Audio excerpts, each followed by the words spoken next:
Hello guys, এটা আমার first mini blog. তো আজ আমাদের ধানতরে ক্যাটারিং ছিল। তো ক্যাটারিংয়ে আগের ভিডিওটা নিতে পারিনি, তাই এখান থেকে শুরু করলাম। তো এখন চেয়ার টেবিলগুলো সব পড়াতে হবে, তো এই ভাইটা একটু সাহায্য করে দিচ্ছিল কে। তারপর দেখো এই ছেলেটা কেমন দাঁত কেলাচ্ছে। তো তারপরে দেখো বরজিতে একটা গাড়ি চলে এসছে। তো এই ছেলেটা বলছে যে মিষ্টি খাবে, তো এটা বরের মিষ্টি, তাও বলছে আমি খাবো। আমি বলছি বারণ করছি, তাও বলছে না আমি খাবো।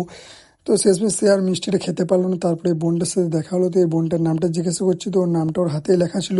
তারপরে বনিটা টাটা করে দিল। তোমরা তো জানো বরের শরবতে কি কি মেশানো থাকে। তো এবার বরটাকে দেখে নাও। আমার আর বিয়ে হলো না, সবারই মনে হয় বিয়ে হয়ে গেল, আমার আর বিয়ে হলো না। তো এবার বরজের দিকে খাবার খাইয়ে দিব। হ্যাঁ, তোমাদেরকে তো বলতে ভুলে গিয়েছিলাম, এখানে দুজনাকার বিয়ে। তো আরও একটা বর চলে এসছে। এই বরটা দেখো মুরব্বি, মুরব্বি বর। তো আমাদের ক্যাটারিং এর মালিককে দেখে নাও, এটা আমাদের ক্যাটারিং এর মালিক। সব কিছু কমপ্লিট হয়ে গেছে, এবার আমরাও খেয়ে নেবো, তারপর বাড়ি চলে যাবো। Tata, bye bye.